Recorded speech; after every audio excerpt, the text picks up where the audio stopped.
Forse ci siamo già scambiati gli auguri, buona Pasqua, ci riscambieremo ancora, ci incontreremo e gli amici che incontriamo, le persone che si incontrano, anziché dire buongiorno, buonasera, buonanotte, buona Pasqua. Ma che senso ha quel buona Pasqua? Vorrei con voi dare un senso, riempire questo augurio di un qualcosa di solido.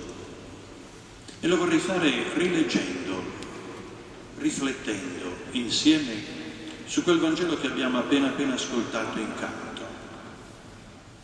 La scena è molto semplice. Maria di Magdala che va al sepolcro. Lo trova aperto, non entra, rientra dall'allarme. Hanno rubato. Vanno Pietro e Giovanni. Giovanni giovane corre di più, Pietro rallenta. Arriva prima Giovanni, osserva, sbircia, ma non entra. Arriva Pietro, entra, controlla, verifica. Tutto in ordine. Non possono aver rubato. Tutto ordine. Entra Giovanni, vide, credette. Questa è la scena che abbiamo davanti, però vorrei adesso riguardarla ancora, perdonatemi, quasi a rallentatore, rifletterci un attimino dentro, perché credo che in ciascuno di noi c'è qualcosa di Maria di Magdala, c'è qualcosa di Pietro, c'è qualcosa di Giovanni. Giovanni è il discepolo che Gesù amava. Infatti non abbiamo sentito il nome del discepolo Giovanni, ma è definito solo quello che Gesù amava, il discepolo che egli amava. E credo che se guardiamo questi tre personaggi, che sono noi, in diversi momenti della nostra vita, forse in tanti momenti anche tutti insieme, in un pazzabuglio che ci portiamo dentro, se guardiamo questi tre personaggi, la linea che li unisce, il fil rouge che li tiene presenti è l'amore. Ripartiamo. Il primo giorno della settimana Maria di Magdala si recò al sepolcro di mattina quando era ancora buio. È un buio esterno e non sono ancora le prime luci dell'alba. Perché questa donna va al buio esterno, ad una tomba?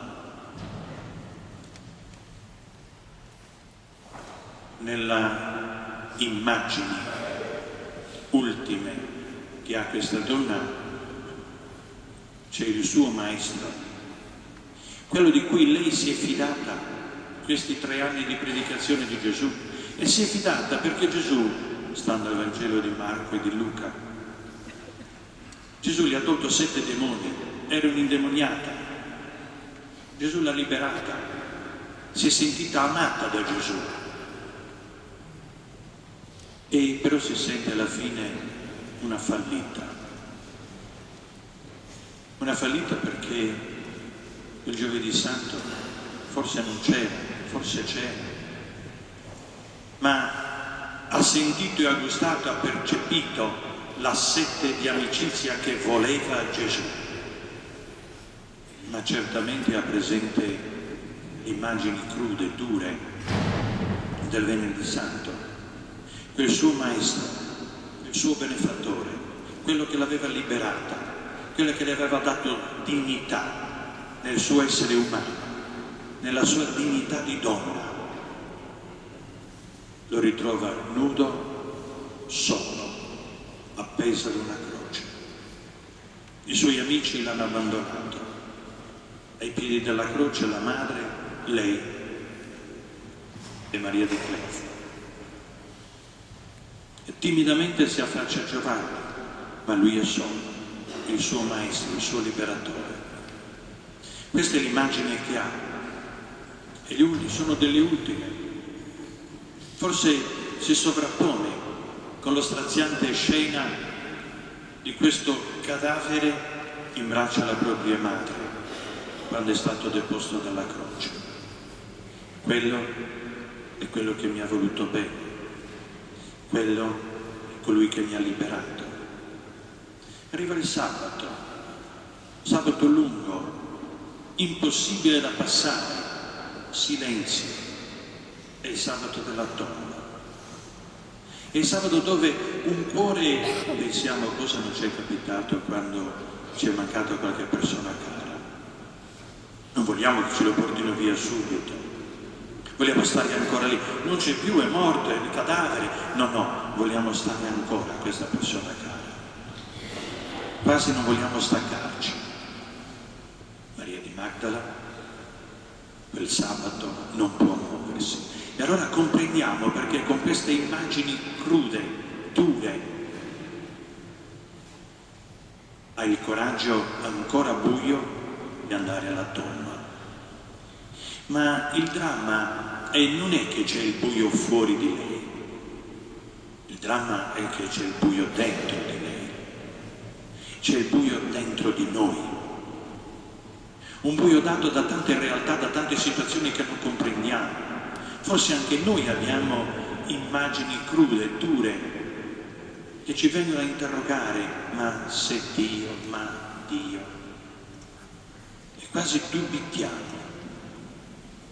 È il buio che ci portiamo dentro, come Maria di Magdala. Ma è quel buio che non la fa ragionare, è quel buio che ci portiamo dentro che non ci fa ragionare. Neanche lei ragiona. Lei è convinta di andare a cercare un morto, vuole andare al morto. Forse pensa che tra lei e il morto ci sarà quella pietra che la separa. Forse pensa di addossarsi a quella pietra, di piangere lì, perché sa benissimo che non ce la fa a togliere quel masso. Ma lei sta pensando a un morto. È l'ultima immagine che hanno deposto lì, dentro quella tomba, e va a cercare questo morto. Quante volte noi cerchiamo un Dio che dentro di noi è morto e andiamo a cercare e c'è qualche ostacolo, qualcosa che ci proibisce. Lei arriva, la tomba non lo sa se sia vuota, vede solo la tomba violata, la tomba è aperta, non è possibile quel masso così, non entra, scappa, l'hanno rubato. Ha letto malissimo tutta la situazione, ma non può leggerla bene la propria, non possiamo leggere bene la nostra vita quando dentro di noi c'è il buio. Lei non legge bene, l'hanno rubato. E va a dare l'allarme, ma nel dare l'allarme non è oggettiva, non è obiettiva. Non dice la tomba è aperta, dice hanno rubato il Cristo. I due discepoli di corsa si incamminano, ma arriva prima il discepolo che li amava, arriva prima alla realtà delle cose colui che ama, arriva prima chi è capace di poter dire sono innamorato di Dio, mi sento da Dio amato, arriva prima. Arriva prima dove? Alla lettura più oggettiva, più obiettiva della realtà. Aspetta che arrivi chi? Arrivi Pietro, ma Pietro è traditore. Pietro 2 giorni prima l'ha rinnegato.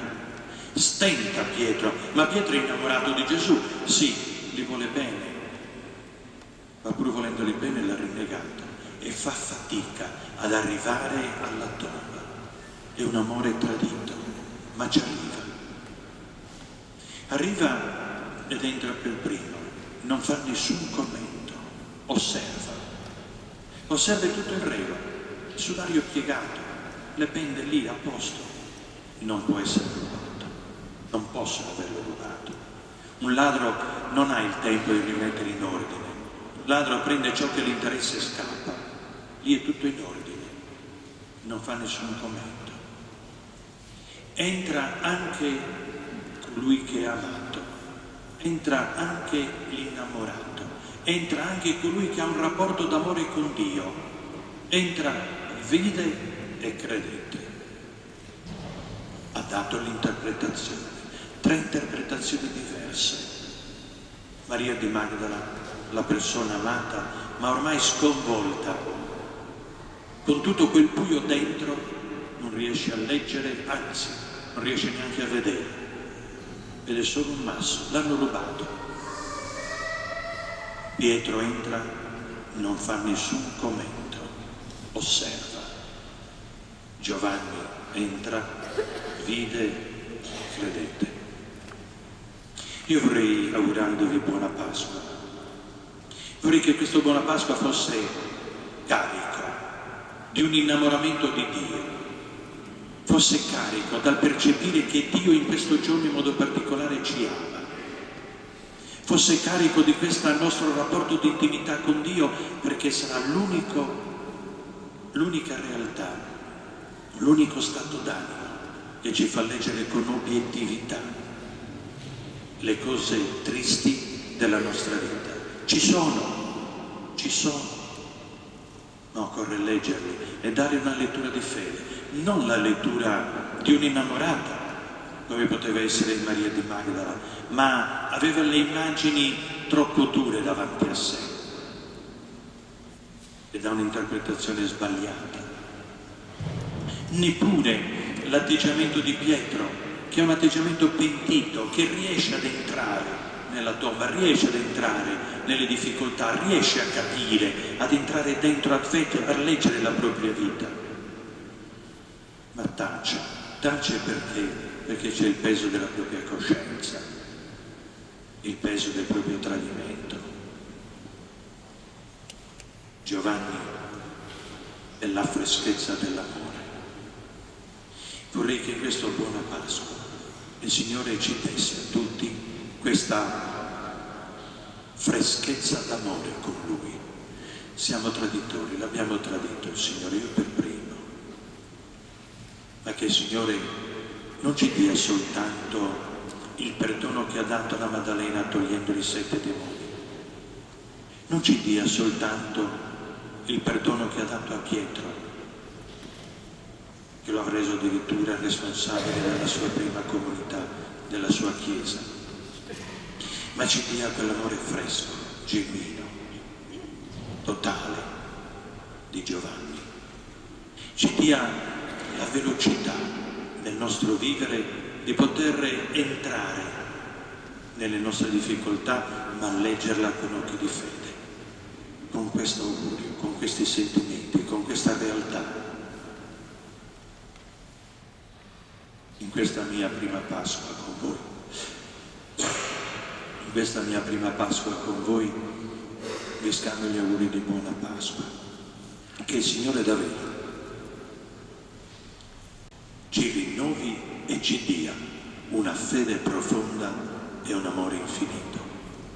Sia lodato Gesù Cristo.